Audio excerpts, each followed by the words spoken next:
Boa noite, irmãos. Pode se sentar nessa noite. Nós vamos encerrar nessa noite essa série de estudos sobre características de um caráter ferido, ou reconstruindo o caráter ferido. E hoje nós conseguimos encerrar esse tema. Antes eu quero que deixe na tela o capítulo de Deuteronômio, no capítulo de número 8, versículo de número 2 e 3. Eu quero dizer para vocês que esse é um texto da Bíblia tão relevante para a vida da igreja, tão relevante para nós como cristãos, que trata dos acontecimentos no deserto. E o engraçado é que Deus, ele assume a autoria por algumas coisas que foi trazidas àquele povo no meio do deserto. Veja que o texto diz: lembre-se de como o Senhor teu Deus os conduziu. Nós falamos no domingo da importância de termos a nossa vida conduzida por Deus. Deus está na condução da nossa vida. Jeremias capítulo 10, versos 23. O futuro do homem está na mão do Senhor, e não compete ao homem dirigir os seus passos. O texto vai dizer que Deus conduziu esse povo por todo o caminho no deserto durante os 40 anos. Veja, é uma coisa assim quase difícil de acreditar, mas Deus disse que o objetivo dele primeiro era para trazer àquele povo humilhação. Veja, ele diz: lembre-se de como o Senhor, o teu Deus, os conduziu por todo o caminho no deserto durante esses 40 anos para humilhá-los e pô-los à prova, a fim de conhecer suas intenções. Outra tradução diz: revelar o seu coração. Muda da NVI para tradução João Ferreira de Almeida, só esse versículo, e vocês vão ver que vai dizer revelar o que estava no seu coração. É o mesmo texto que Jesus vai responder o diabo, quando o diabo propõe a Jesus sair do meio da aflição, por meio de cultuar a ele e adorar. Jesus responde o que Deus vai falar em Deuteronômio capítulo 2. Olha lá: recordar-te-á de todo o caminho pelo qual o Senhor teu Deus te conduziu no deserto estes 40 anos, para te humilhar, para te provar, para saber o que estava no teu coração, se guardaria os seus mandamentos, ou se guardaria ou não os seus mandamentos. Olha o versículo 3. Ele te humilhou, Deus humilhou, ele te deixou ter fome e te sustentou com maná que tu não conhecias, mas teus pais o conheciam, para te dar a entender que não só de pão viverá o homem, mas de tudo que procede da boca do Senhor viverá o homem. Volte ao versículo 2, e nós vamos trabalhar as feridas do caráter hoje. Antes eu quero fazer uma pincelada do que o caráter não pode ser confundido. Nós paramos em personalidade semana passada. Nós falamos da personalidade, e nós tratamos aqui que a personalidade é a roupa do nosso eu. E falamos que muitas das vezes não dá para a gente revelar o nosso verdadeiro eu, o eu que vem no carro para a igreja, o eu que ficou durante a semana dentro de casa, que a sua mulher conhece bem. Não dá para a gente revelar esse verdadeiro eu na comunidade Então a nossa personalidade, ela é um ponto de cuidado, é uma roupagem do nosso caráter. Não que a gente quer esconder algo, mas em determinados lugares nós aprendemos que nós precisamos aumentar o nosso grau de vigilância, nós precisamos ter alguma mudança comportamental. Por exemplo, eu sou falador, eu grito, eu falo alto, mas no hospital existe uma placa dizendo silêncio. É um ambiente em que as pessoas estão doentes e elas precisam de tranquilidade, é um ambiente onde as pessoas sofrem estresse constante. Então nós aprendemos que não dá para ser o verdadeiro eu, não dá para dizer eu sou do jeito que eu sou, aonde eu vou, da maneira que eu sou. É muito feio.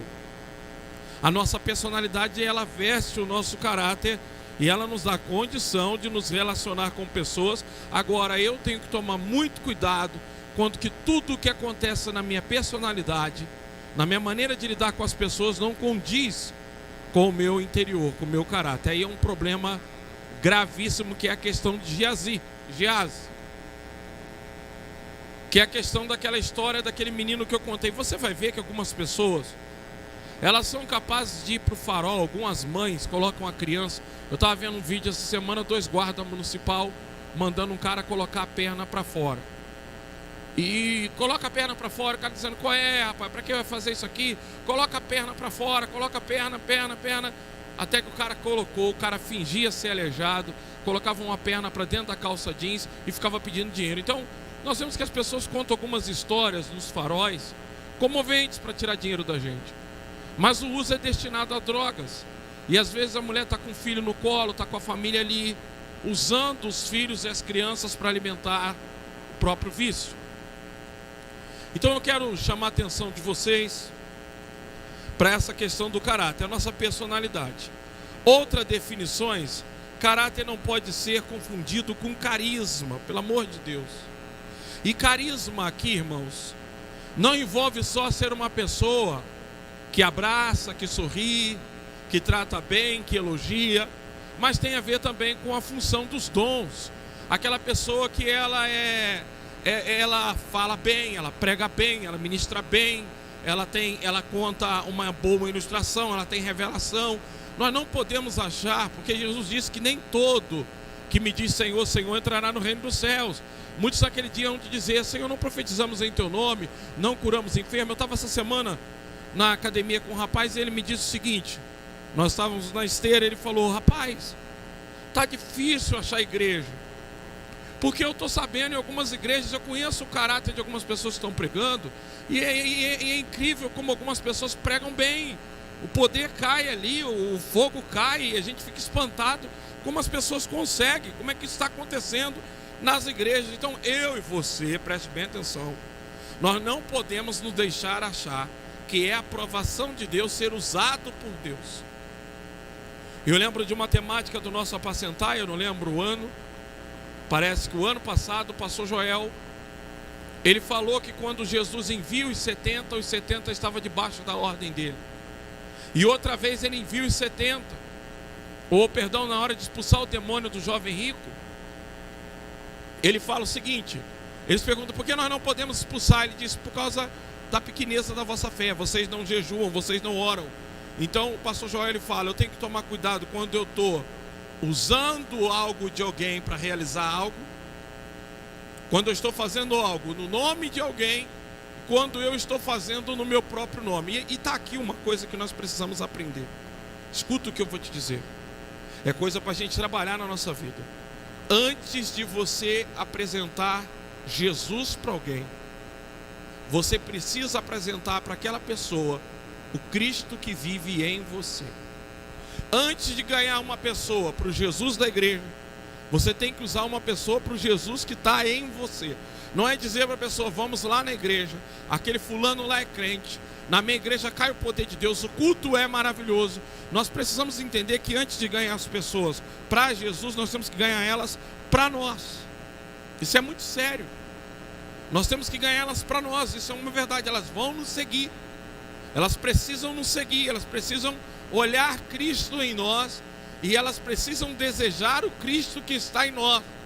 No mais, a gente pode pegar a pessoa num momento de sofrimento, num momento de angústia, evangelizar ela e achar que foi o nosso testemunho, que foi a nossa vida. Quantos de nós aqui podemos dizer que trouxemos pessoas a Jesus relatando que vieram por causa do nosso testemunho, por causa do nosso estilo de vida, da forma que a gente lida com as coisas? E quantas a gente teve que ficar falando na cabeça delas sobre Jesus, aterrorizando ou pegando elas no momento de fraqueza e trazendo elas. Então, não se iluda em ser usado, não se iluda. Nunca se deixe levar pelo fato de que Deus te usou. Sempre olhe para dentro de você e pergunte-se: Deus está me usando por causa daquelas pessoas que estão lá na noite? Deus está me usando por causa de uma irmã da igreja que orou hoje muito, pedindo que Deus falasse na igreja? Ou Deus está me usando porque eu tenho levado uma vida disciplinada de oração, de leitura de Bíblia, de temor e de santidade, e por isso que Ele está me usando? Porque Deus pode me usar simplesmente porque Ele quer falar com a igreja, Ele quer alimentar a igreja, e eu vou ser um canal. É aqui que muitos confundem os dons, a ação dos dons, da eloquência espiritual. Nós não podemos confundir isso com o caráter. Jamais confundir o carisma, essas ações espirituais. É a questão de ser uma pessoa muito, muito sorridente, uma pessoa muito alegre, gosta de festa, gosta de estar sempre ali rodeando de pessoas. Caráter não pode ser confundido com boa reputação. Como assim, pastor? Eu achava que o caráter é a boa reputação. Não. Nós vamos ler que Jesus falou o seguinte: então falou Jesus às multidões e aos seus discípulos: na cadeira de Moisés se assentam os escribas e os fariseus. Fazei e guardai, pois, tudo que eles vos disserem, porém não os imites nas suas obras, porque dizem e não fazem. Praticam, porém, todas as suas obras com o fim de serem vistos pelos homens. Então aqueles homens, eles só tinham uma intenção na boa reputação: ser visto, ser reconhecido. Nós olhamos que algumas pessoas, queridos, elas se escondem atrás de uma boa reputação. Então nós vamos trabalhar o último versículo de Deuteronômio, vai ser muito importante para nosso tratamento de caráter hoje, que a gente vai entender que é uma coisa muito complicada essa questão de caráter. Está aqui, ó, boa reputação os fariseus tinham. O próprio Paulo disse que ele era fariseu, criado aos pés do Gamaliel, que era uma alta classe do farisaísmo e da religião. Então nós não podemos confundir caráter com boa reputação, que uma pessoa pode estar usando da boa reputação para se privilegiar em alguma coisa. Caráter não pode ser confundido com conversão. Um pastor, certa vez brincando, me disse: Jesus salva, mas não dá educação. Ele fazia referência a uma quantidade de crentes que, embora salvos, ainda estavam presos aos costumes e procedimentos legados por seus pais. Então, nós vamos perceber que o ato da pessoa se converter e não se permitir ser santificado é um problema grave, porque caráter não tem nada a ver com conversão. Caráter não pode ser confundido com eloquência. Eu já falei aqui, a pregação é muito, é isso, é aquilo, é muito forte. Não confunda o caráter, porque existem pessoas que pregam muito bem, pregam muito forte e fazem coisas inacreditáveis. Caráter não pode ser confundido com dons espirituais. Isso aqui eu nem vou ficar muito me prendendo. E caráter não pode ser confundido com crescimento ministerial. Irmãos, isso aqui é muito sério. Caráter não pode ser confundido com crescimento ministerial. Ali no Cleiton Malamã, na avenida principal, logo de início que eu comecei para o Malamã, que eu assumi a igreja lá, eu via uma igreja ali na avenida abarrotada de gente, abarrotada de pessoas.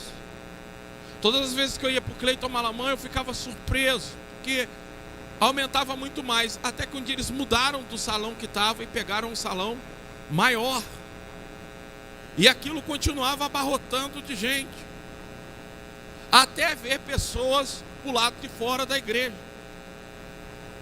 Um dia o pastor virou para a igreja e disse: eu vou fechar a igreja e eu vou abrir uma fábrica de sofá, porque a igreja não dá lucro. E assim o fez.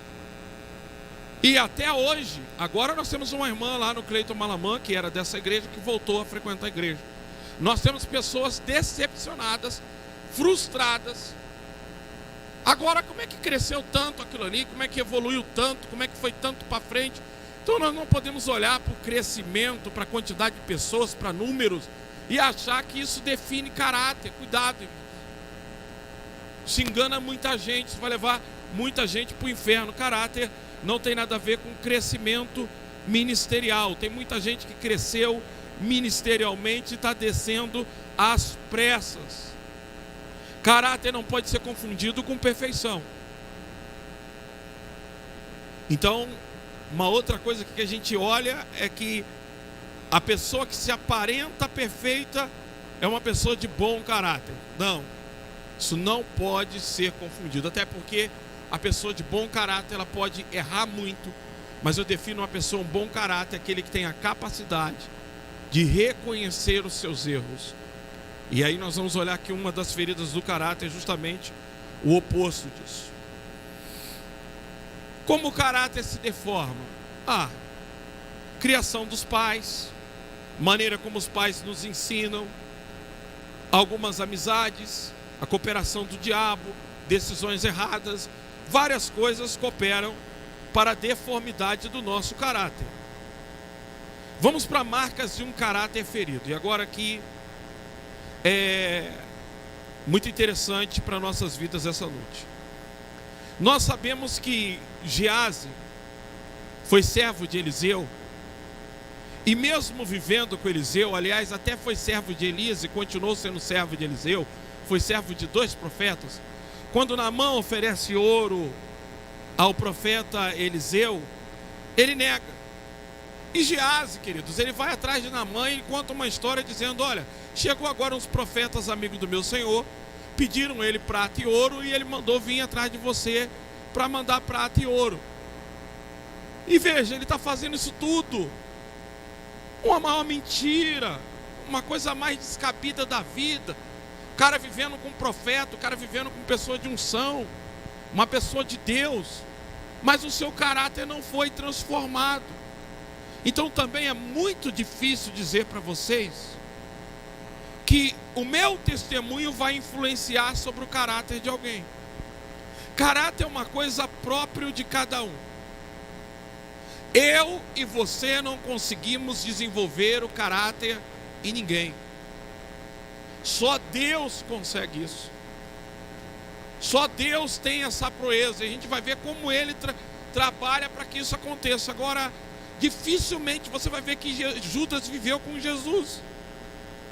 E qual foi a influência de Jesus sobre o caráter de Judas?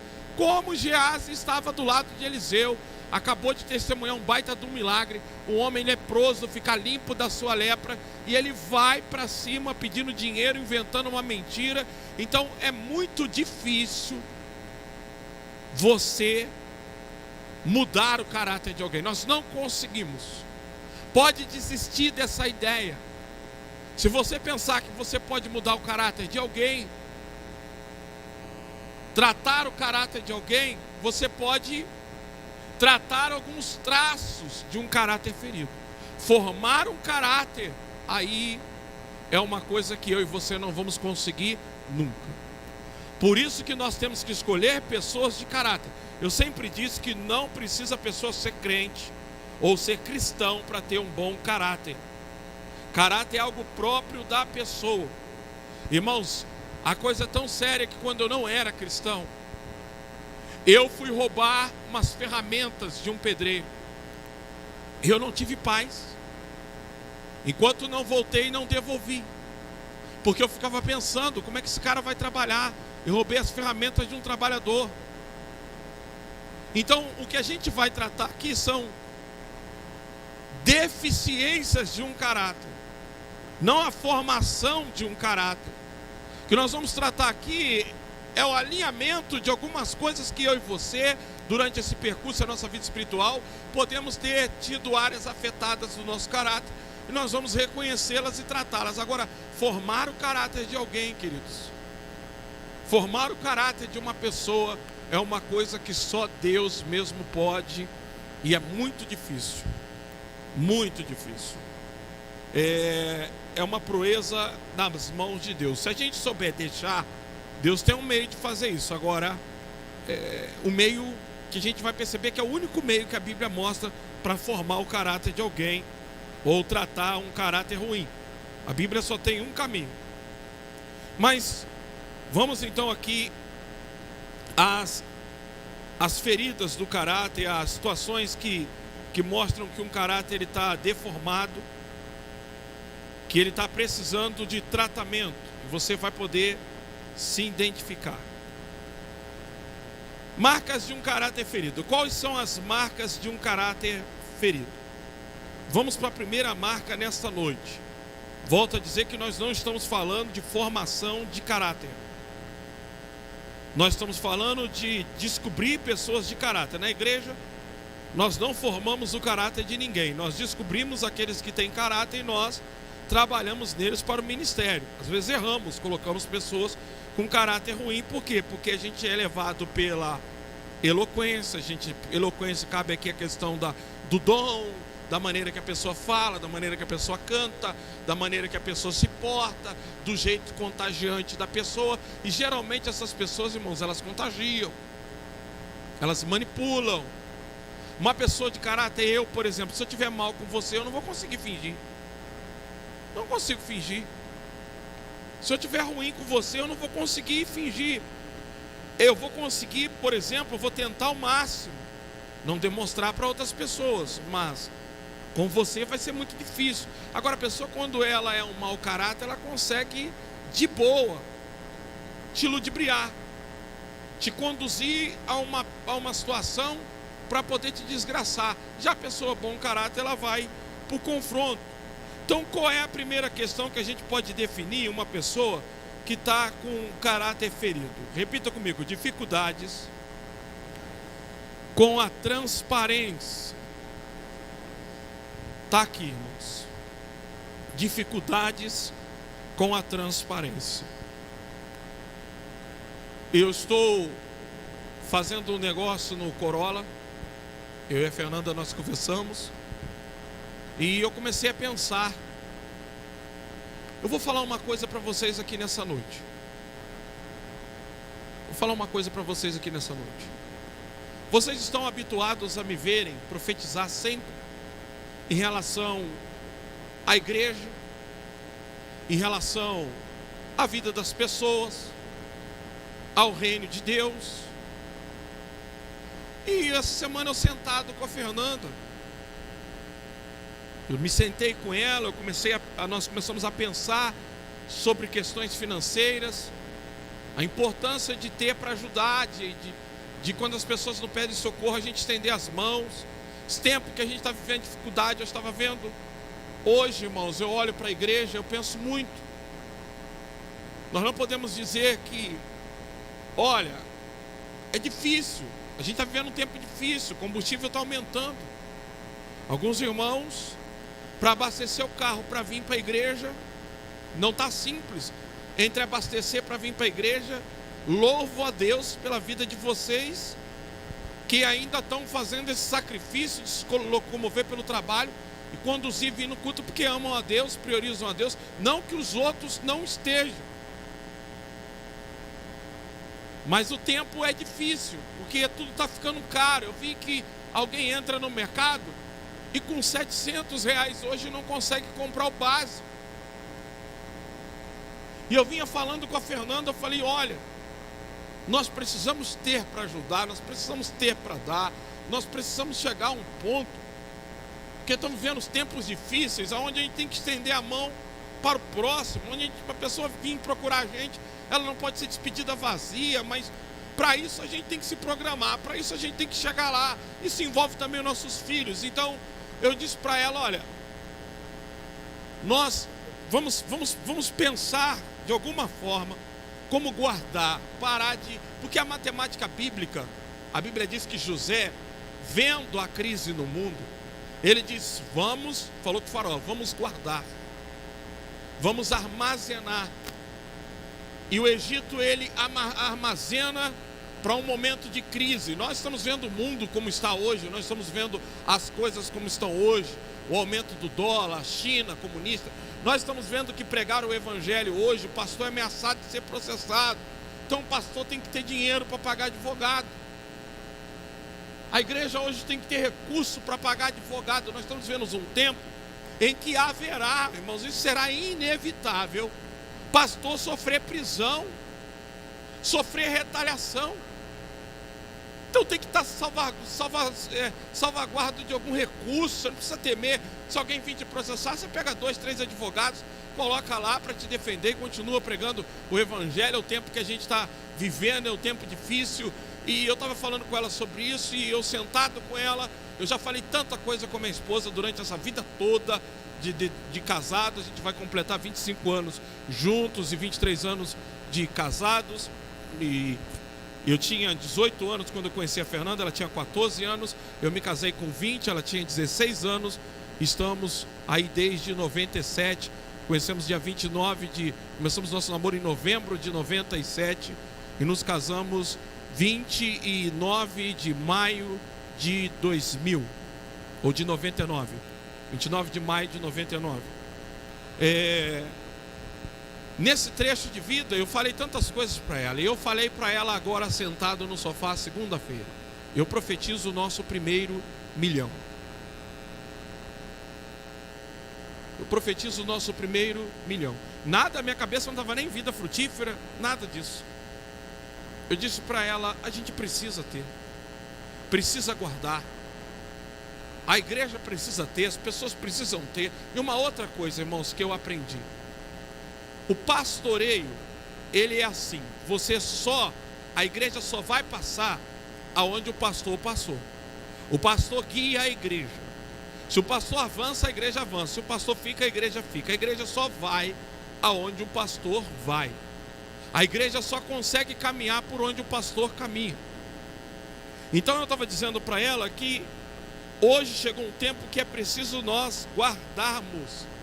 E ter dinheiro guardado é oportunidade. Hoje em dia você vai ter muita oportunidade quando você tem guardado. Agora, quando você não tem, e aí nós estávamos conversando, depois eu vi aquele vídeo lá, eu fiquei mexido com aquilo. Então eu falei com ela: vamos abrir mão de um conforto momentâneo e vamos trabalhar para a gente ter para ajudar, ter para socorrer, ter para auxiliar, ter para abençoar e até mesmo para nós sermos abençoados. Então eu profetizei, sinceramente eu profetizei.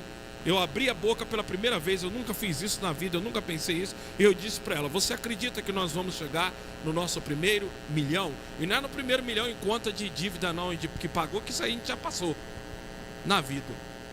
Eu estou falando de saldo, de ter. Agora me pergunta como? Não sei. Eu nem tenho ideia. Eu nem tenho um projeto na minha cabeça para isso. Eu só profetizei.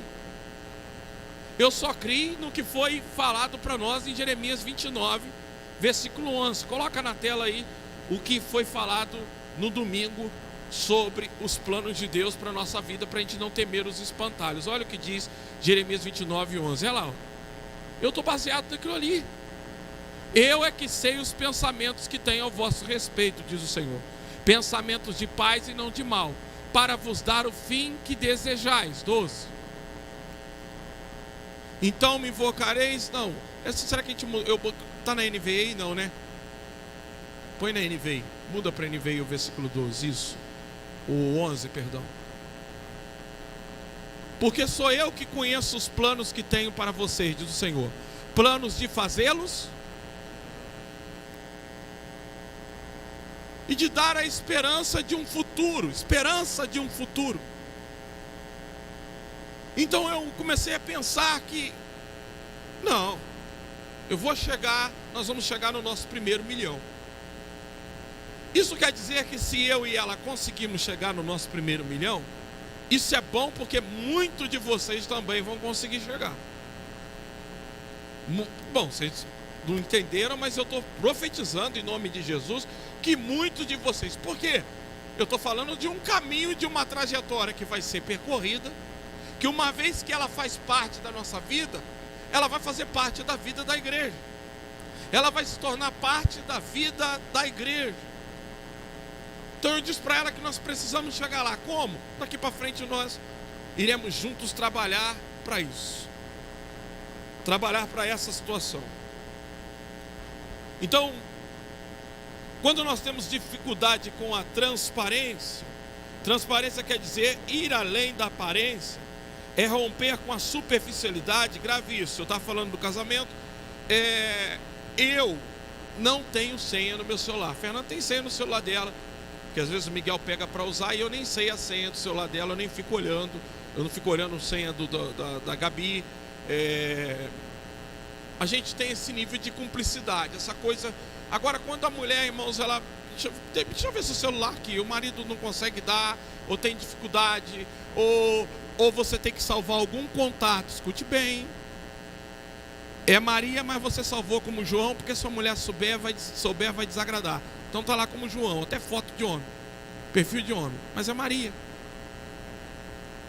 Então a gente percebe que às vezes na vida do servo de Deus, e uma coisinha dessa, irmão, uma mosquinha dessa, é uma mosquinha dessa que achar no celular, pode desconfiar de tudo nessa vida. Porque uma coisinha dessa, ela é bem articulada. Ela não é uma coisinha pequena, não, isso aí é pequeno, eu coloquei para não causar danos. Transparência, eu falei com vocês que um pastor, ele sempre ia para a igreja, ele tinha dificuldade de chegar em casa no horário, nos compromissos, e um dia ele prometeu à esposa dele, disse: meu amor, a partir de hoje, eu dou a minha palavra que eu chego aqui 9 horas, ela disse, 9 horas você vai estar aqui, 9 horas eu vou estar, pode preparar a janta, pode esperar você? Pode. Diz ele que estava com uma coisa na cabeça dele, incomodando ele, um versículo da Bíblia, uma passagem bíblica. Diz ele que saindo da igreja, uma irmã solteira da igreja parou para conversar. O pastor queria lhe perguntá-lo a respeito de um versículo. E aquilo para ele foi uma coisa assim, que a conversa começou a fluir daquele versículo, e vai. Quando ele viu 10h30, ele olhou no relógio e ele disse: meu Deus, preciso ir para casa. Ele entrou no carro e ele pensou com ele mesmo: e agora? Ter atrasado tudo bem, mas eu justificar que eu deixei ela me esperando para jantar, para ficar conversando com a irmã solteira da igreja, isso vai criar um dano terrível. Isso vai criar um problema.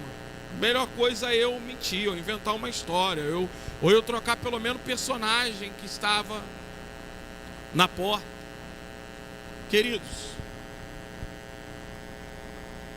eu e a Fernanda já fomos pastoreados por um pastor que um dia chegou para a gente e disse assim: eu vou ensinar vocês a sair de algumas situações difíceis.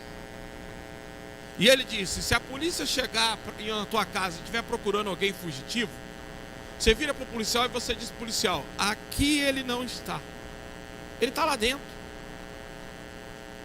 você não está mentindo. E ele começou a ensinar como que o crente faz para sair de algumas situações para não mentir. Ele nem usou a palavra omissão na época, a gente também era muito ignorante, então a gente nem entendia nada, acreditava em tudo que se falava. Quando ele caiu, você sabe por que ele não confessou o pecado, e você sabe por que ele não contou que ele adulterou? Porque depois a irmã que confessou, veio contar para mim, que veio conversar comigo, que eu acionei a convenção, veio me dizer que na cabeça dele ele falava para ela assim: não, a gente não está em pecado enquanto a gente não faz penetração só com a minha esposa. Então, se eu fizer isso só com ela, não é pecado. O que é pecado é agora o resto aqui a gente pode fazer isso no gabinete da igreja, com seus 60 e poucos anos de idade. Uma pessoa que de reputação para mim, eu nunca teria para dizer nada. Em nossa cidade ninguém poderia dizer nada. Mas por que chegou nesse estado?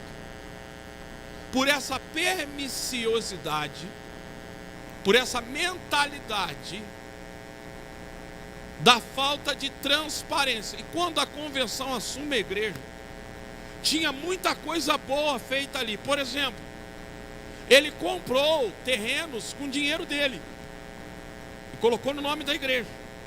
O terreno do lado ele comprou com o dinheiro dele, colocou no nome da igreja. Ele não recebia da igreja porque ele era aposentado da Petrobras, ele ganhava 12 salários. Tinha muita coisa boa, só que tinha muita coisa feita sem transparência. Quando a convenção assumiu, não tinha como explicar aquelas coisas que estavam ali. Nós até sabíamos que ele dava para a igreja ao invés de tirar, que ele jamais faria isso.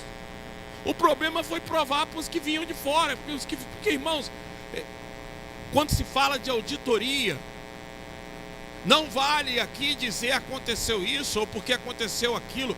A transparência tem que ser transparente.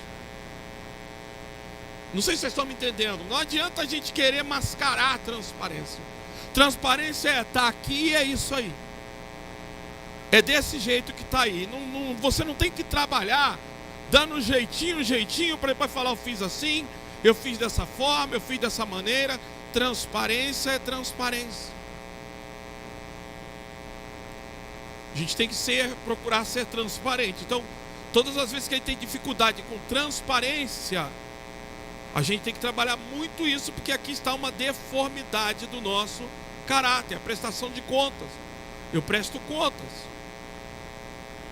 Então, eu tenho que tomar cuidado que vira e mexe. O pastor Joel hoje ele mandou uma mensagem no grupo da regional e ele disse o seguinte: durante a pandemia as igrejas ficaram aí no dizer dele sem o meu acompanhamento próximo.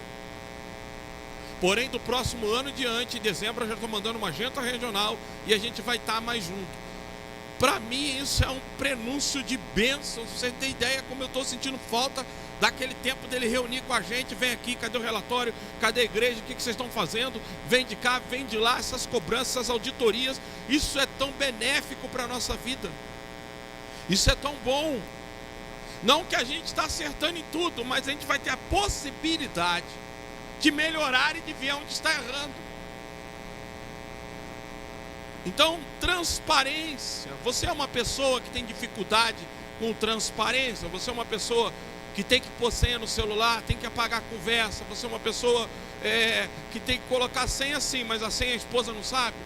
Sempre tem que estar trocando a senha? Você tem alguns contatos com nomes mudados no seu celular?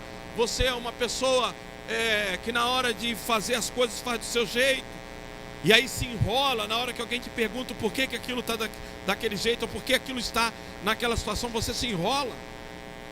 Então nós temos que ser transparentes. E uma dos defeitos do caráter é a falta de transparência. Aqui está outra, que aí nós vamos tratar naquele versículo, que é a dureza de coração, irmãos.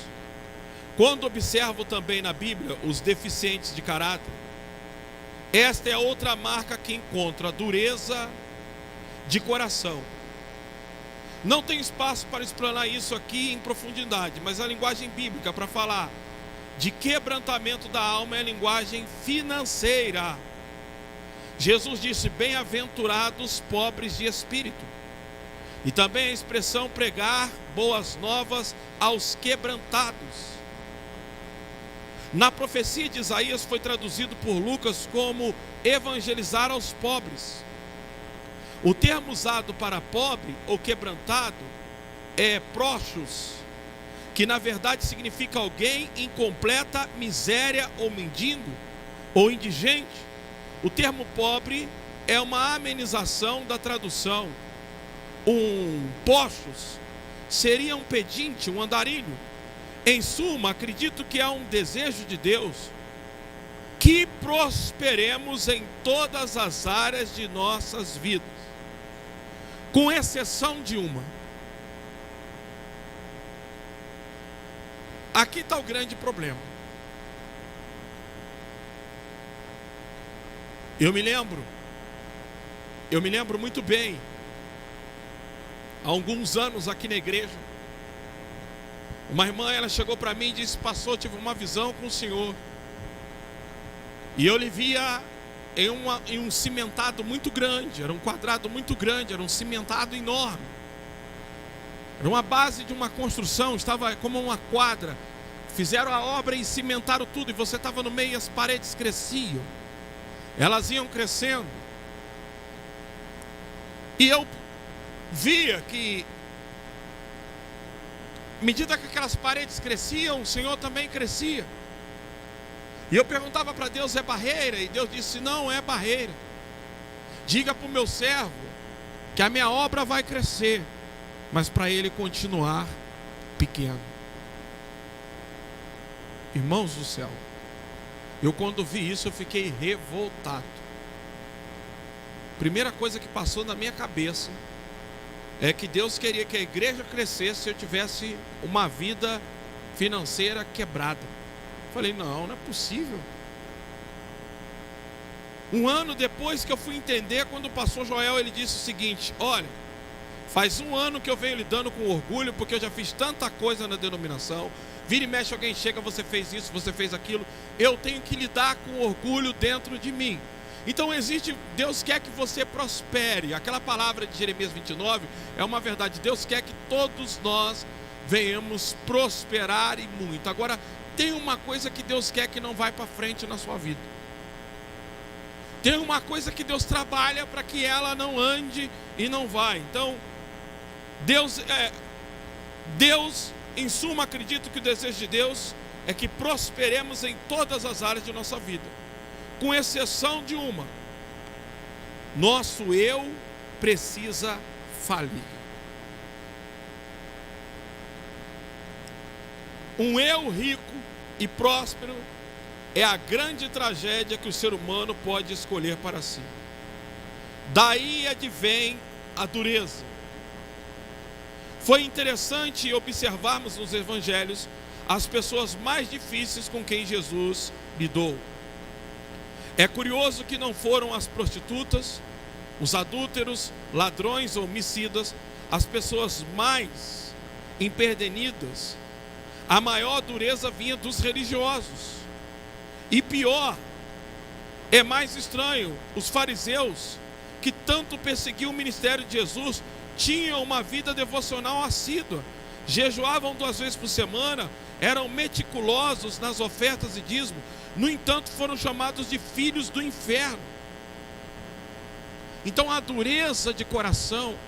Eu mandei uma mensagem no grupo da igreja, se vocês não assistiram, vocês precisam assistir. O pastor Luciano Subirá, ele prega dizendo, correspondendo ao Espírito Santo, em Hebreus capítulo 6. Irmãos, ele fala que ele considera a mensagem mais séria da vida dele. E eu vou dizer uma coisa para você.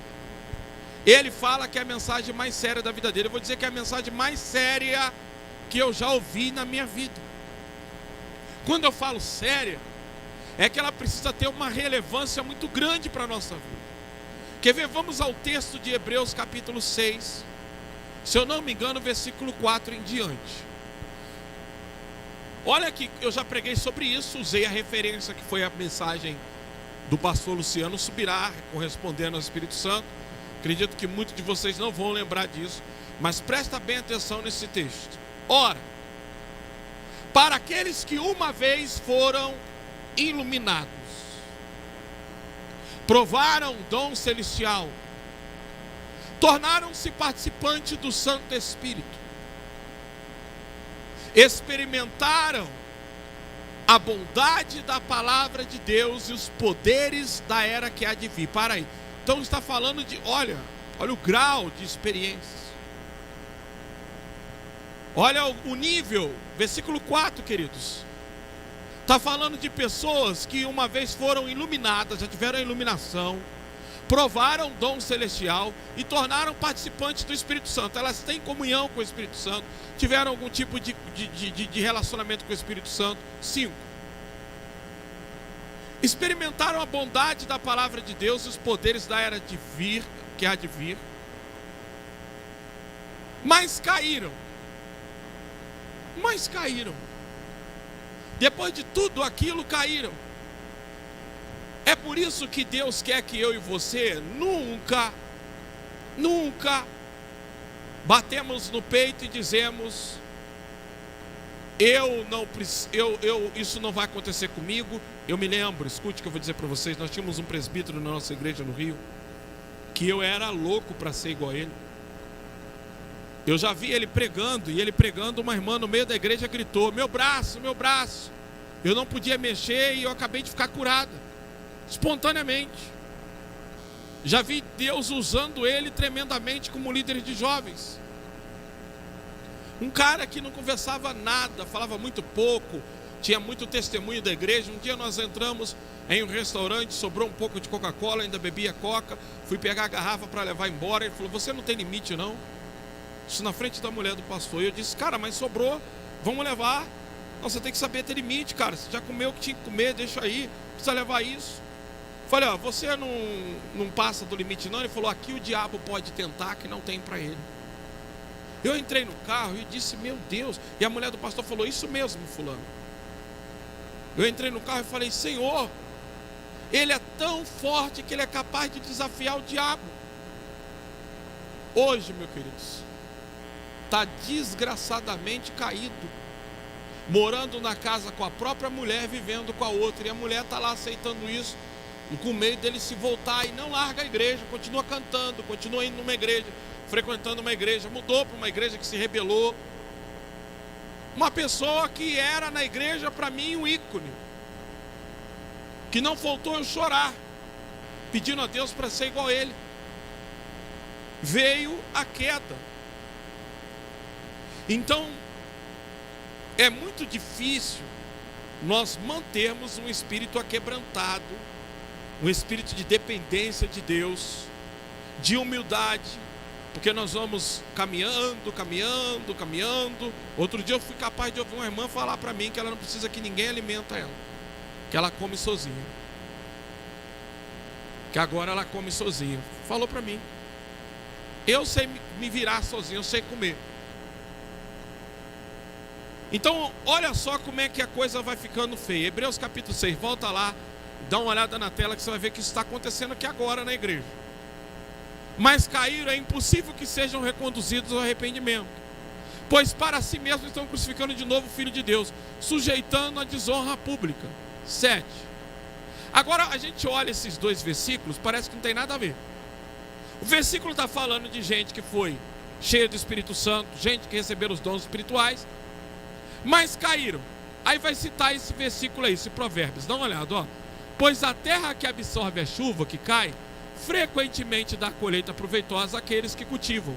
Recebe a bênção de Deus. Olha lá. Pois a terra, volta lá.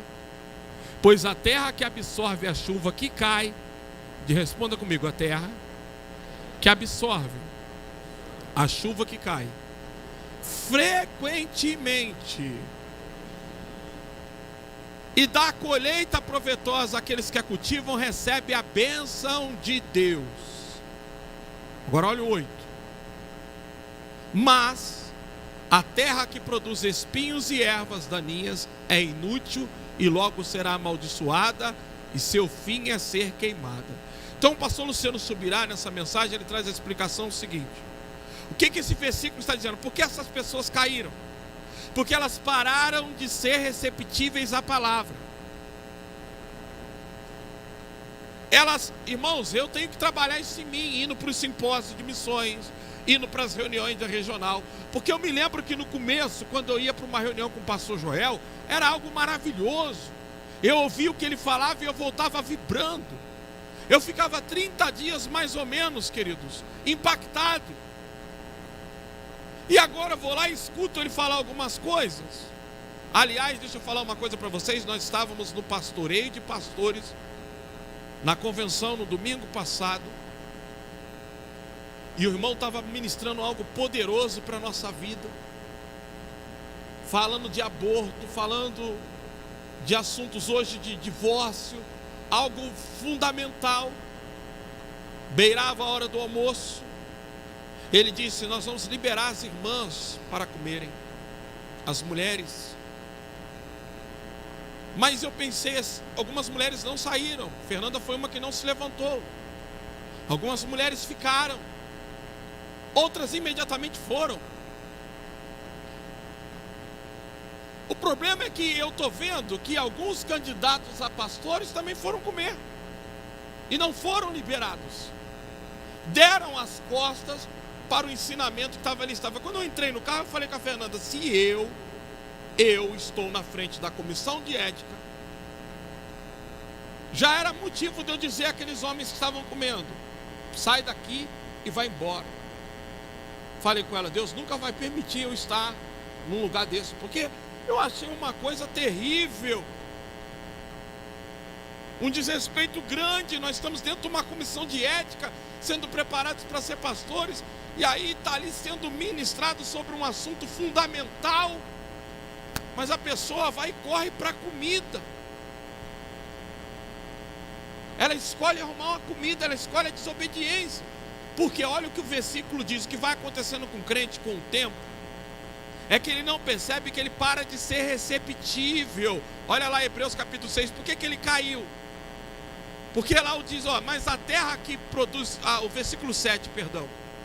Olha o que ele está dizendo. Pois a terra que absorve a chuva que cai frequentemente, está falando do coração do crente, que é um coração que ele não se tornou impermeável nem duro. Ele absorve. É incrível como algumas pessoas saem de um culto dizendo que foi maravilhoso, e outras dizem, não senti nada. Por que isso acontece? Por que eu citei o exemplo, por exemplo, do Tiago, quando ele mesmo operado, ele veio para a igreja, embora ele não mudou muito com esse procedimento dele, relaxou um bocado, mas mudou. Mas eu cito o exemplo do Ricardo, por exemplo, que está dormindo aqui, que quando eu cheguei em Pirassununga, quando tinha culto que ele perdia o IBBC, ele falava comigo, olha pastor, você vai vir em casa dar aula, vem aqui dar aula para mim, eu preciso de aula. E quando ele não ligava lá de São Paulo, dizendo, estamos chegando aí para o culto, a gente não observa, mas com o tempo a gente vai se tornando meio duro para aquilo que a gente está recebendo, a gente não absorve mais, a palavra ela não vai entrando, a gente vai achando que aquilo não é para nós, que aquele momento não é para a gente, é para as outras pessoas, então a gente para de absorver. Então esse adágio aí, esse provérbio que está vindo em seguida, começa a falar do coração, que ele, por exemplo, eu e a Fernanda, nós chegamos na sexta-feira, eu cheguei na sexta-feira de Jaú, muito cansado, muito exausto, a irmã Diva deixou a gente muito preocupado, teve complicação no tratamento, veio de lá para cá fazendo vômito, então a gente não chegou só cansado, a gente chega meio angustiado pela situação dela, a gente chega meio aflito pela situação dela, aquele peso, aquela sensação de que a gente está trabalhando à toa, que não vai dar em nada, que agora vai passar no médico semana que vem, e a notícia não vai ser legal. Então eu cheguei em casa, queridos, 10 horas da noite, fui dormir, era meia-noite, e eu tinha que estar em Arujá de manhã cedo. Eu postei no grupo dos nossos pastores, do grupo dos pastores regionais que estão sendo separados. Irmãos, olha, cheguei cansado, não sei se vou conseguir dormir, não sei, eu tinha que sair 3 horas da manhã para estar lá 7h30. Apesar que começa 10 horas as palestras. Poderia ficar em casa. Poderia dar uma boa desculpa, mas eu estava desejoso de estar ali. Fernando estava, quando a gente sai dali, a gente sai tão maravilhado, a gente volta no carro conversando, a gente volta falando, a gente fala, meu Deus, que coisa, aquela palestra, aquela palavra, aquela pregação, mas sabe, eu via pessoas ali, eu não toleraria aquilo nunca. Eu disse para ela, olha, que Deus nunca me coloque na frente de uma comissão de ética. Porque uma coisa daquela ali, irmãos, num lugar onde eu estou falando que eu estou formando pastores, eu na hora diria, você que está com a sua comida aí, por favor, você, acabando de comer, você pode sumir. Porque no que depender de mim, enquanto eu estiver nessa comissão de ética, você não é... E se o pessoal da comissão de ética falasse comigo, calma não, aqui acabou, é assim ou não vai. E se é assim hoje numa comissão, imagina amanhã na igreja. Então é um perigo quando o nosso coração passa a não ser mais receptível, ele vai gerar brolhos e espinhos, porque a palavra ela não entra mais, ela não encontra um coração bem disposto, um coração bem aberto. Isso é uma coisa que eu e você precisamos trabalhar em nós, porque acontece comigo. E já aconteceu várias vezes. Pastor Joel, marcar reunião, nossa, reunião administrativa, para que isso? Aí um dia ele na casa dele falou: eu quero que a partir de hoje vocês trabalhem não só o vir para as reuniões, mas a motivação de vocês estarem aqui. E ele deu exemplo: se você fala quando você está lá, mais uma reunião, você já está com a motivação errada. A partir daquela data, quando ele colocou no grupo da regional, olha, nós vamos voltar a estar juntos, a ter reuniões, vocês não sabem a alegria que isso trouxe no meu coração. Combustível está caro em São Paulo, gera idas, gera coisas, mas eu preciso, sabe, o pastor Joel, ele é um exemplo para mim, porque eu percebo que Deus levou ele longe na obra, porque ele é um homem que até hoje, queridos, sendo um pastor da igreja do Mandaqui, um pastor com todo o compromisso que ele tem, ele se mantém firme em todo o compromisso da convenção. Ele não falta às reuniões da convenção, ele participa de todas as reuniões do conselho. Ele se mantém ainda ali, íntegro e independente. Agora tem pastor que não vai, não participa. A igreja cresceu, a igreja está grande, mas ele não vai mais, ele não comparece, ele não faz parte das reuniões. E eu quero, em nome de Jesus, a partir daqui estar num pastoreio de pastores. Nós vamos falar semana que vem da síndrome do profeta velho. Talvez os irmãos vão dizer: já ouvimos isso lá na ETL. Como você já ouviu isso que eu estou ensinando hoje, mas está servindo para você agora. Nós vamos ver o quanto a gente precisa de renovo espiritual constantemente. Então cuidado quando você passa a ficar ouvindo e retendo pouco. Sal da igreja esqueceu que pregou, não arde mais no seu coração, não arde durante a semana, não queima, você não fica pensando, não fica remoendo naquilo, não fica refletindo, é muito perigoso. Volta lá no versículo 7. Pois a terra que absorve a chuva que cai frequentemente da colheita, proveitosa, aquela que cultivam, receberá, repita comigo, receberá a bênção de Deus. Irmãos, é por isso que eu quero, a partir de dezembro, porque para nós fazermos a campanha, a gente está 9 anos aqui, vai ser a 9ª campanha de 12 dias de clamor. Não pode ser mais uma. Não pode ser mais uma. A temática do apacentai do ano que vem é vida frutífera. Não pode ser mais um manual. Nós falamos esse ano de vida em comunidade, tratamos tantas coisas da vida de comunidade, e teve pessoas, queridos, que erraram feio, tomaram decisões erradas, justamente por causa dessa questão do coração se tornar duro e não absorver mais. Não adianta ficar aqui e dizer: eu estou vindo. Sabe, é você vir para cá com o coração queimando, coração disposto. É você vir para a igreja faminto, sedento, e vim dizendo: meu Deus, que eu preciso mais de Ti, eu preciso saber mais do Senhor, me alimentar mais do Senhor. Samuel Alex está indo para o treinamento missionário, vai repetir todo o seminário de teologia, todo o IBBC, vão fazer de novo. Ela não fez, mas ele vai repetir tudo. Uma carga de estudo de 8 meses. Deus, Ele quer nos dar mais, mas Ele precisa que o nosso coração continue aquebrantado e receptível. Então nós precisamos. Eu vi esse final de semana um trabalho, teve na igreja do pastor Emerson da Jubrac. Eu me lamentei por não ter mandado um grupo aqui da igreja. O pastor Emerson falou que era lá, eu falei: meu Deus, está na hora da gente ir atrás. Então vamos falar disso semana que vem. Vocês vão ver a semana que vem, irmãos, a palavra como ela é séria, como a gente precisa ter esse coração receptível, como a gente precisa continuar buscando. Então eu olho na Leonor e no pastor Joel, que eles já vão para 40 anos de crente, mas eles continuam indo para a Califórnia, eles continuam indo para lugares onde se fala de avivamento, se ministra para pastores, eles continuam aprendendo, com fome de discípulo, com fome de sempre ouvir e crescer. Você vai ver que eles sentam ali na igreja do Manda Aqui e ele ouve os presbíteros pregando com fome, com sede. São pessoas, Deus, ele não tem dificuldade de nos levar a crescer. Ele tem dificuldade daqueles que param de aprender, daqueles que deixam de ser aprendiz, daqueles que começam a pensar que Deus não tem mais nada para dar para eles. Já falei com vocês que um pastor, ele ficou pregando 60 dias a mesma mensagem na igreja. E um dia ele falou: Deus, eu não aguento mais, muda essa mensagem. Deus dizia: prega aqui, prega aqui. E os membros resolveram, ele falou: os membros vão ficar revoltados. Quando chegaram nele, falaram: pastor, porque tem 60 dias que o senhor está pregando a mesma mensagem? Aí Deus mandou ele falar com aquele grupo: é porque ela não é para ser ouvida, é para ser praticada. Ela é para ser pregada até vocês colocarem em prática. Então, se você ainda está escutando a mesma coisa, não é que o pastor está repetindo a mensagem, é porque você ainda não aprendeu o que precisava. Se está sendo repetido o que repetiu na ETL e está sendo aqui de novo, é porque você ainda não aprendeu.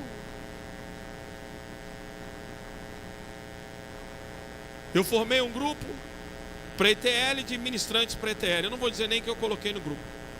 Coloquei no grupo e falei: ministrantes da ETL, que vocês vão ministrar o que vocês aprenderam na ETL. Mas dá aí uma pista pra gente, dá aí um tema aí. Eu fui e desmontei. Falei: não. Que isso? Não ficou gravado? Tudo, se vocês colocarem na minha vida. Eu estou falando brincando não. Dos pastores que pregaram aqui. Da mensagem do Fabrício, que pregou sobre materiais para construir uma vida espiritual, em Mateus capítulo 5. Me lembro ainda da primeira vez que veio o Douglas lá de São João da Boa Vista. Se o nome dele é Douglas, ele era dirigente dos jovens lá. Ele pregou sobre o mundo espiritual. Ele é muito mais real do que o mundo natural, e ele se escondeu atrás da cortina e falou de como o mundo espiritual existe. Me lembro das pregações do pastor Tiago. Me lembro de tudo que você vai imaginar. Se você forçar um pouco a minha mente, eu vou falar: eu não tenho nada anotado, simplesmente nada, eu não anoto nada. Eu me lembro de mensagens do meu pastor do Rio de Janeiro, eu me lembro de pregações, e é muito difícil. Tem muitos livros que eu já li, e às vezes a pessoa só me mostra assim, e eu falo: eu já li. E eu leio rápido. Agora, o que eu aprendi é que Deus, ele quer que eu e você continuemos com o coração aquebrantado. Então, pergunte você o quanto receptível o seu coração está. Faça essa pergunta para você agora. Eu estava olhando semana passada, eu olhei 2 fotos do Leandro aqui na mesa de som. Olha lá, ele está sentado ali, ele está ouvindo a palavra todo tempo. Eu reparo muito o Gui lá na mesa, lá nas coisas. Eu reparo muitos que estão trabalhando no templo, como eles estão concentrados na mensagem. E aí você vai ver que interessante que ele está ali na mesa de som, mas na hora do louvor, ele está lá com a mão erguida, ele está adorando, está louvando. Apareceu essa imagem, eu fiquei maravilhado. Sabe, se a gente olhar para ali e ver ele chorando e se aquebrantado, o som pode estar ruim aqui, mas ninguém vai poder falar nada. Porque o intuito aqui, queridos, não é melhorar som, não é todo mundo cantar bem, é justamente o aquebrantamento. E se eu impeço alguém que está quebrantado para melhorar o som, eu estou fazendo tudo errado. Eu estou invertendo tudo. Deus busca coração aquebrantado. Coração aquebrantado. E as pessoas caíram. Por que elas caíram? Pessoas que experimentaram o dom de Deus, pessoas que experimentaram o dom do Espírito Santo, a palavra do mundo vindouro, porque começaram a vir e a palavra não penetra mais, a palavra ela não entra mais, a palavra não permeia mais o coração, porque o coração se tornou duro, então ela não se torna receptível. Aí vem a consequência: não recebe a bênção de Deus. Dá uma olhada lá, não recebe a bênção de Deus, versículo 7. Olha lá, ó. Aqueles que a cultivam recebe a bênção de Deus. Então, para que haja a bênção de Deus, o coração precisa estar bem aberto. Então, uma coisa que eu e você precisamos sempre estar dispostos a ouvir. Eu, quando fui para a primeira reunião de conversão, estava com o coração duro. Um pastor pregou lá e eu comecei a ficar criticando. Isso aí eu já sei, venho para cá, tenho 12 anos de pastor e E imediatamente o Espírito Santo falou comigo: cuidado, porque não é você que está lá na frente, não é você que eu coloquei lá. Cuidado, cuidado. Pessoas, queridos, por mais simples que sejam, veja que Jesus ele tem um cuidado de falar com os discípulos. Olha, os fariseus eles não praticam aquilo que eles ensinam. Eu tenho até um devocional na nossa página. O tema dele é: erros de homens não anulam a palavra de Deus. Coloca esse devocional aí, por favor. Aliás, eu quero te motivar a assistir os devocionais. Agora nós estamos colocando as mensagens completas lá. Preste atenção no que Jesus ensina nesse texto.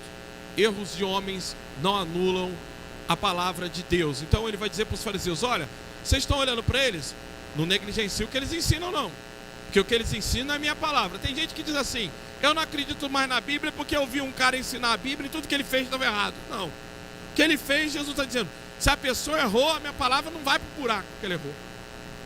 Tem gente que escandaliza, mas é por falta de maturidade. Mas Deus está dizendo para o discípulo: ó, não negue a palavra que os fariseus estão ensinando só porque eles andam errado, não. Tem gente que diz: a fulano anda todo torto, então não, é a palavra. Está te ensinando a Bíblia, anda você certo. Faz você o que é certo. Então ele vai dizer: olha, os fariseus estão assentados na cadeira de Moisés. Pratiquem as coisas que eles ensinam, mas não procedam como eles, porque dizem e não praticam. Então Jesus disse: vocês não têm que negligenciar a palavra na vida deles, ou por causa do erro deles. Vocês precisam cumprir a palavra de Deus, colocar em prática.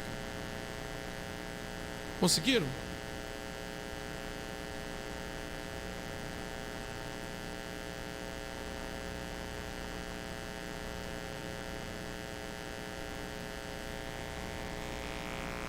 Pode apagar pra gente a luz, só para os irmãos verem rapidinho.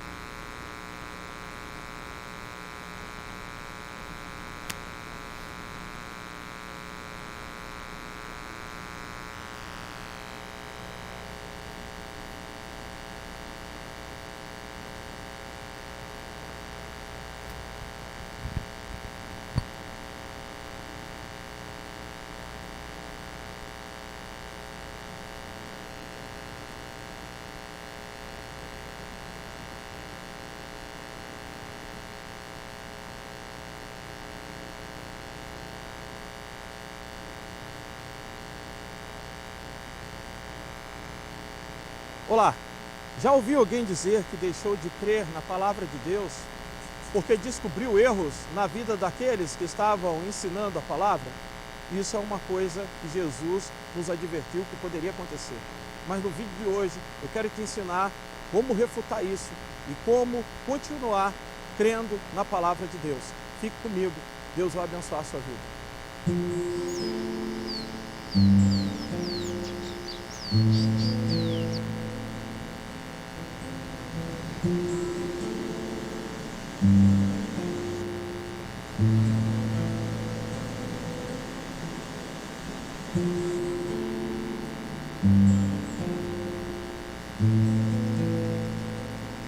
A palavra de Deus diz em Mateus 23, 3, Jesus ensinando os discípulos a respeito dos fariseus, a respeito dos escribas. Ninguém mais naquela época ensinava a palavra sem viver a palavra do que os fariseus. Jesus então ensina um princípio importante aos seus discípulos. Em Mateus 23, 3 ele diz o seguinte: fazei e guardai, pois tudo quanto eles vos disserem. Porém, não os imites nas suas obras, porque dizem e não fazem. Queridos, a palavra de Deus é muito interessante. E Jesus se preocupou em ensinar algo aos seus discípulos. Ele disse aos seus discípulos: não anulem a verdade da palavra por causa dos erros dos homens que a ensinam. Uma coisa muito comum na vida de pessoas que não leem a palavra em casa, que não alimentam uma vida devocional, que não estudam as Escrituras, é ficar na dependência daquilo que sai da boca dos homens. Mas é um erro.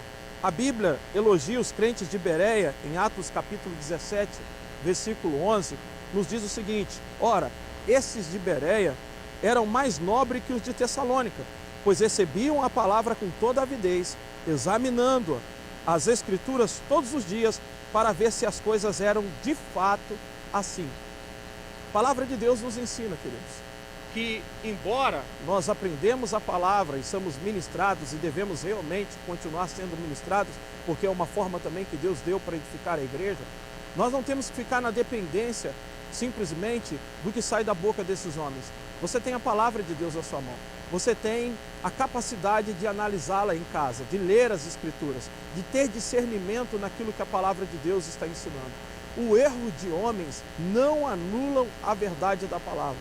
Se uma pessoa diz que parou de crer na Bíblia porque descobriu que aqueles homens estavam ensinando ela, estavam vivendo errado, é sinal que essa pessoa nunca estava focada nas Escrituras, ou ela nunca teve um novo nascimento, ou teve alguma experiência em que denotasse que a palavra de Deus é a verdade para a vida dela. Porque erros de homens não anulam a verdade da palavra de Deus. Jesus ensina os seus discípulos o seguinte: não desprezem a palavra, porque os fariseus ensinam a palavra e não a cumprem. Não, prestem atenção na palavra. Assimilem aquilo que eles estavam ensinando. Muitas pessoas deixaram de aprender a palavra ou crer na palavra porque viam as pessoas ensinando muito bem e se escandalizaram ao descobrir que esses homens não cumpriam aquilo que ensinavam. Jesus nos ensinou algo. Ele disse: não anulem a palavra por causa de erro de homens. Não descreiam na palavra porque os homens que estavam a ensinando estavam vivendo de forma errada. Pelo contrário, eu diria para você o seguinte: a Bíblia nos ensina que nós temos que reter tudo que é bom. Nós temos que saber fazer separação. Talvez você encontre alguém de bom caráter, de boa índole, uma pessoa que tenha uma conduta pública, que não haja questionamento, mas ao ensinar a palavra ela muda textos bíblicos. Ao ensinar a palavra ela comete heresia, mudando a palavra, ensinando de forma errada. Nesses homens você não deve acreditar. E infelizmente quem olha para pessoas, independente da pessoa errar ou não, talvez ela vai acreditar naquilo que a pessoa fala. Analise sempre a palavra. Os crentes de Bereia, a Bíblia diz, mesmo sendo os apóstolos, homens de Deus, cheios do Espírito Santo que estavam ensinando, eles tinham o cuidado de examinar. Sempre examine as Escrituras e que você possa guardar isso. Erros de homens não anulam a verdade da palavra. Deus abençoe isso. Amém, irmãos? Então nós olhamos isso e prestamos atenção quanto é importante nós retermos sempre a palavra. Pode acender a luz e você tem que estar atento ao seu coração. Porque lá, pois a terra que absorve a chuva que cai frequentemente da colheita proveitosa, aqueles que a cultivam recebem a bênção de Deus. Então está falando de um coração que ele está vindo para a igreja, mas ele continua, ele vai para eventos, ele vai para simpósios, ele vai para os trabalhos da regional, para os GEMES, mas ele continua receptível. Então é cultivado, é alguém que cultiva. Essa pessoa recebe a bênção de Deus. Pelo contrário, o versículo 8 vai falar: mas a terra que produz espinhos e ervas daninhas é inútil, e logo será amaldiçoada, e seu fim é ser queimado. Então, olhe para o teu coração agora e se pergunte: meu coração continua receptível e queimando por Deus? Queimando pela palavra? Eu continuo ainda com a mesma fome, a mesma sede diante de Deus? Eu continuo desejoso pelas Escrituras e pela palavra? Eu desejo ainda ler livros, ler a Bíblia. Nós estamos num grupo de maratona bíblica. Estão lá lendo a Bíblia. Os irmãos estão na maratona bíblica, falando até de dinossauro. Até dinossauro eles estão falando no grupo, né? A Gabi montou um grupo de maratona e eles estão lá correndo e lendo 10 capítulos da Bíblia por dia em 4 meses.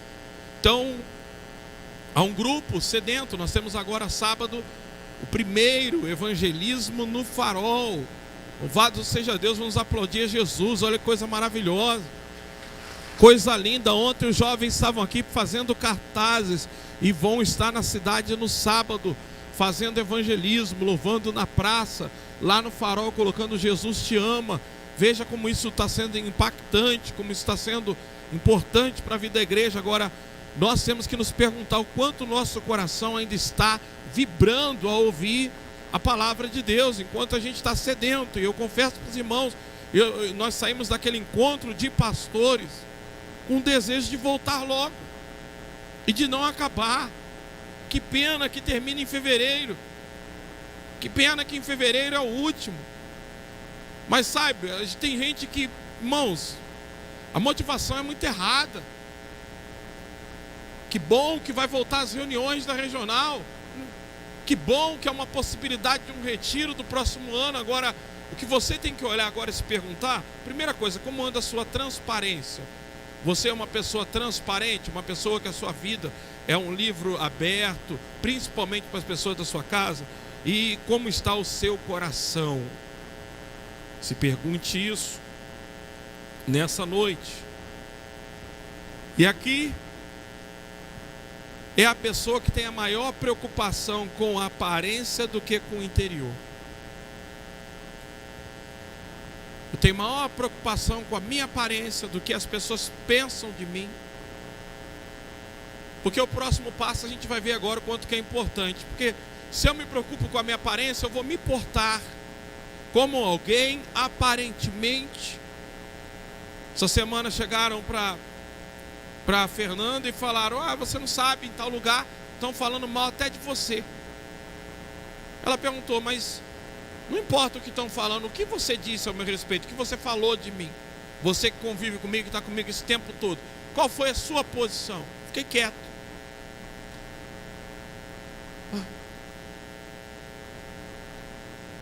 Então não era nem para trazer uma coisa dessa. Se ficou quieto é porque concorda em parte, é porque tem dúvida. Porque tem dúvida. Simplesmente, irmãos, olha, falar de mim, eu até aceito um pouco, porque eu sou um cara meio, tenho minhas dificuldades, entendo diante dela, mas quando fala da minha esposa, vai arrumar um problema comigo. Eu estou falando com vocês muito sério. E sim, digo para vocês com propriedade, ser um cara que defende a mulher é eu, não parece. Porque eu sei até onde minha mulher precisa ser exposta ou não, mas em coisas que não é necessário, vai encontrar um leão pela frente. Um cara disposto realmente à briga. Então, quando você pega grupo de pessoas falando de Fernanda, e você vai ver a vida dessas pessoas, e as pessoas têm dificuldade de repreender isso, de dizer: olha, o que você está falando é injusto, e arrumar um problema, mas traz pra gente tudo problema, sabe? Você não sabe o que estavam falando. Mesmo você ministrando sobre lealdade, sobre... se ouviu é porque concorda. Concorda. Se ouviu e ficou quieto é porque concorda. Então, nós temos que tomar muito cuidado, porque, como eu disse na semana passada, a ignorância, ela pesa mais do que a sabedoria. As coisas, sabe aquelas coisas insensatas que acontecem na igreja? Ao invés da gente destacar as coisas boas que estão acontecendo, as coisas maravilhosas que Deus está fazendo, a gente pega as coisas insensatas e destaca elas. Então, como é que está o seu coração? E outra coisa aqui é preocupar-se com a aparência. Eu não vou me preocupar com o que estão falando de mim, irmãos. Eu não estou preocupado nem um pouco. Eu tenho a preocupação quando eu entro no meu quarto, eu dobro o meu joelho diante de Deus, e ali no meu quarto eu tenho muita coisa que eu tenho que me envergonhar diante dele. Aí eu me preocupo.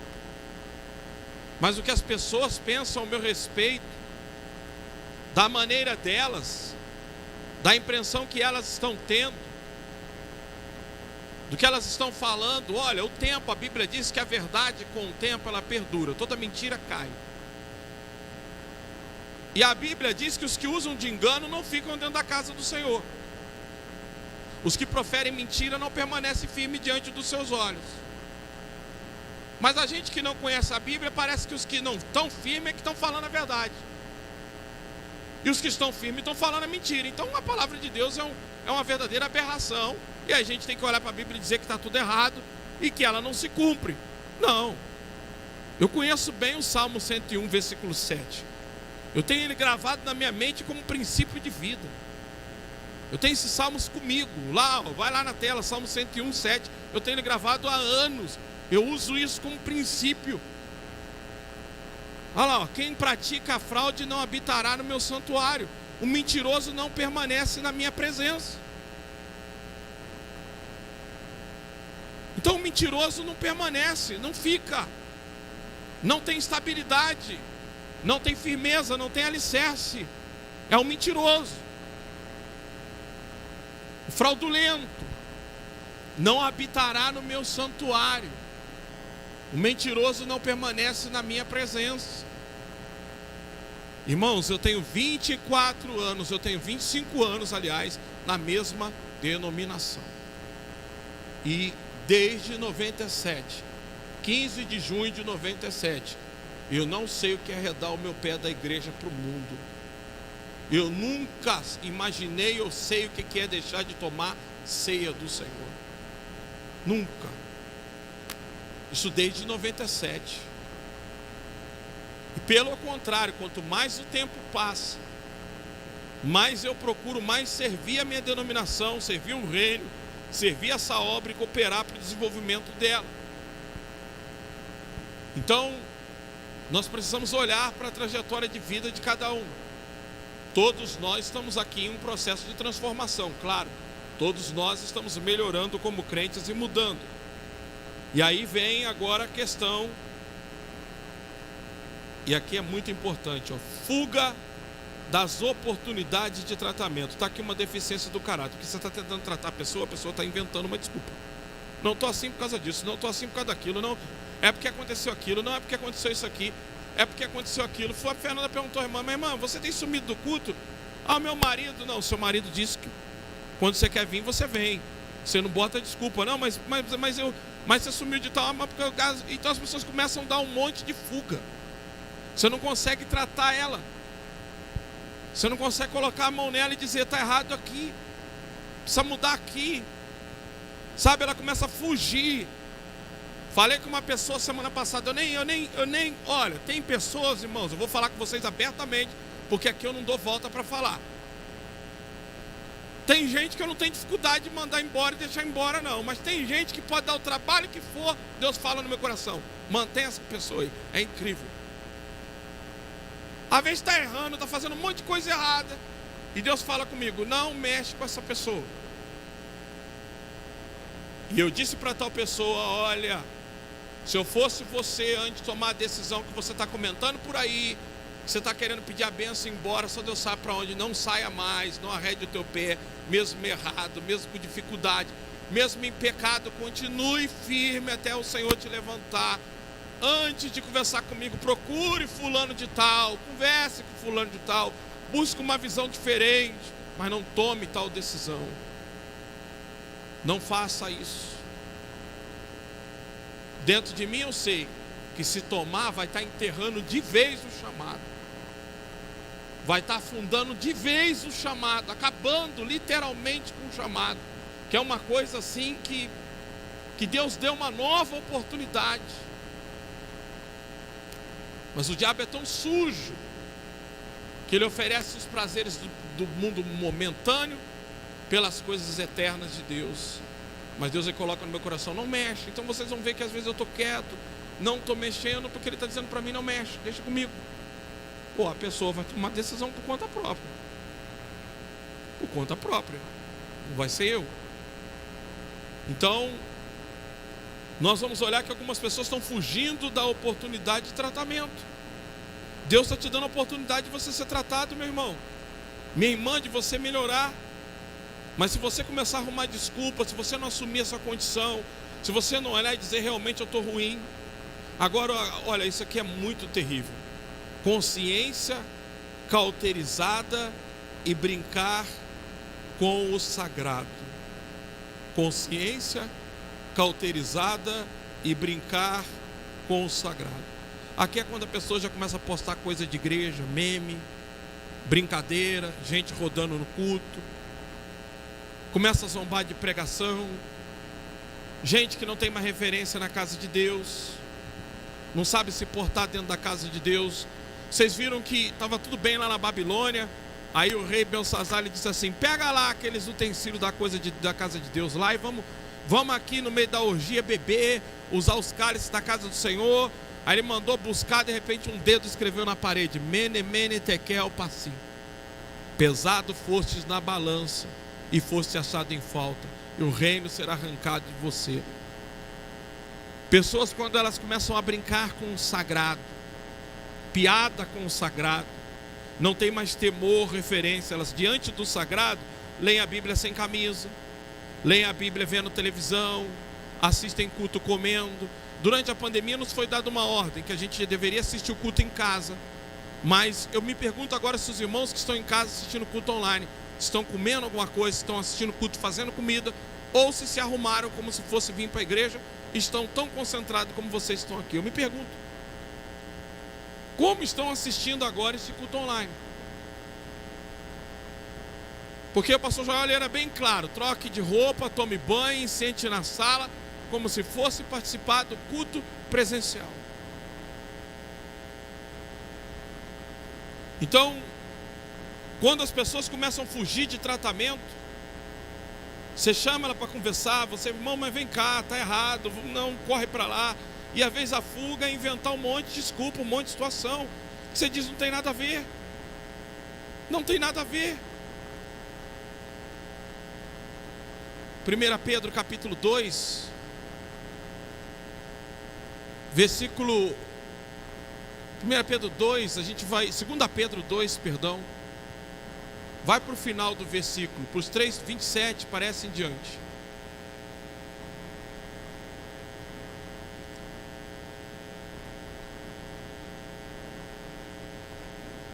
Segunda Pedro 2, se não for 27 ou 17.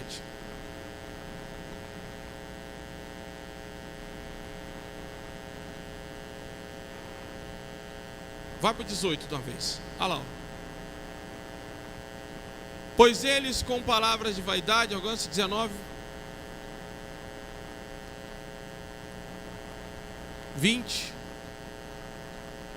Se tendo escapado das contaminações do mundo, por meio do conhecimento de nosso Senhor e Salvador Jesus Cristo, encontram-se, repita comigo, encontram-se novamente nelas, enredados e por elas dominados.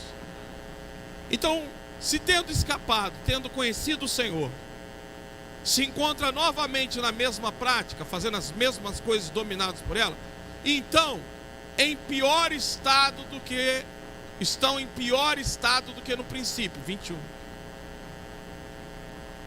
Teria sido melhor que não tivesse conhecido o caminho da justiça, do que depois de terem conhecido, voltarem as costas para o santo mandamento que lhes foi transmitido. Confirma neles o verdadeiro provérbio: o cão voltou ao seu vômito ainda, e a porca lavada voltou-se a revolver-se na lama. Larguei o pecado, saí do mundo do pecado, estou em Cristo, e de repente volto de novo. Mamãe me mandou ontem uma mensagem dizendo: voltei a beber. E eu mandei esse versículo para ela. Eu disse: é isso aí que está escrito. Se você volta ao vômito, se você volta à lama, você simplesmente está num estado pior do que o primeiro. É a Bíblia, não tem mais para te dizer mais nada do que isso. Eu não tenho que acrescentar. Há pessoas que largaram o pecado e voltam para o pecado. Mas tinha a desculpa é que o meu marido, fulano... Gente, a minha vida com Deus não tem nada a ver com o que os outros fazem. Salvação individual. Fernanda amanhã ela pode escolher outro homem para a vida dela. Ela é livre, ela pode fazer isso. Ela pode cismar de me abandonar. Eu posso escolher outra mulher. Agora, se ela escolher outro homem e eu, como pastor, largar a igreja e começar na pilantragem, Deus só está usando a situação dela para revelar meu coração.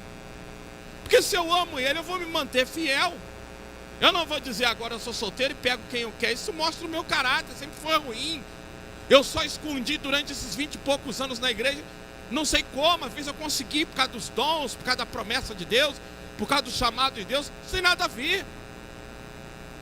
Quando alguém fala que eu traí porque fulano traiu, eu dei o troco, eu fiz isso, como é que pode uma coisa dessa? Como é que eu posso condenar alguém? Ou como é que Deus pode fazer justiça? Quando alguém erra, eu erro. Se alguém peca, eu peco. Se alguém pula no buraco, eu preguei aquela mensagem Ídolos do Coração, e uma das coisas que eu disse é: o seu ídolo te leva a pecar. Tudo aquilo que for um ídolo na tua vida vai te levar ao pecado. Ah, porque minha mulher gritou comigo, eu bebi, então ela é um ídolo na sua vida. Porque se Deus é o Senhor da tua vida, podem fazer o que quiser, você continua firme nele. É por isso que lá em Deuteronômio capítulo 8, e eu vou concluir agora, eu estou fechando o assunto. Quero que o Ministério de Louvor se coloque aqui em cima comigo. Deuteronômio capítulo 8. Olha lá, ó. Tenha cuidado, versículo 2.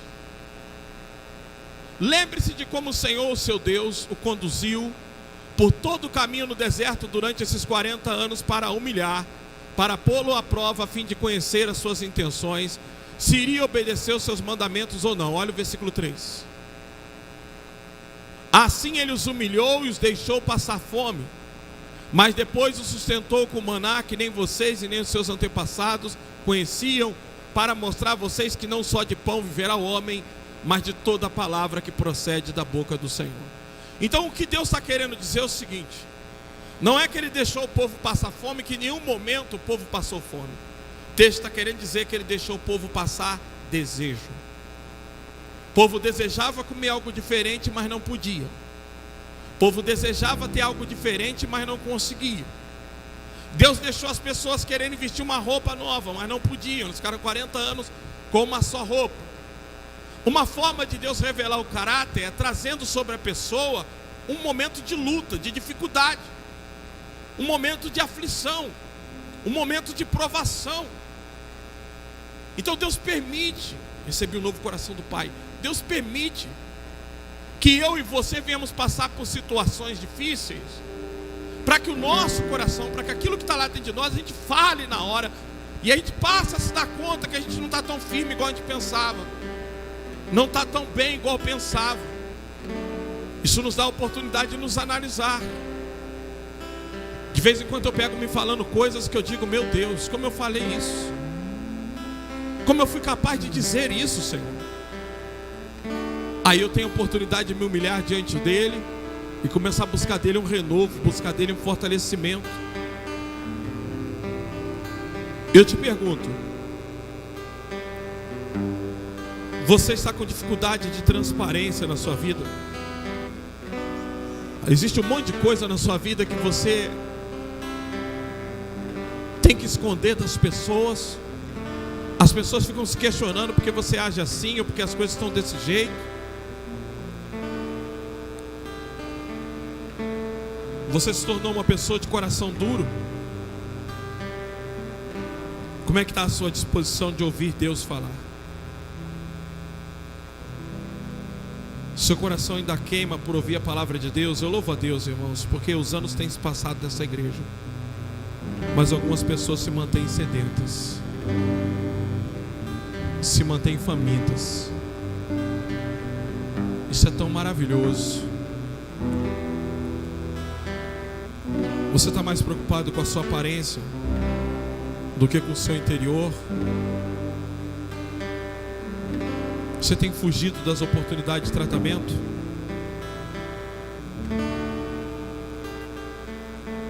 De pé.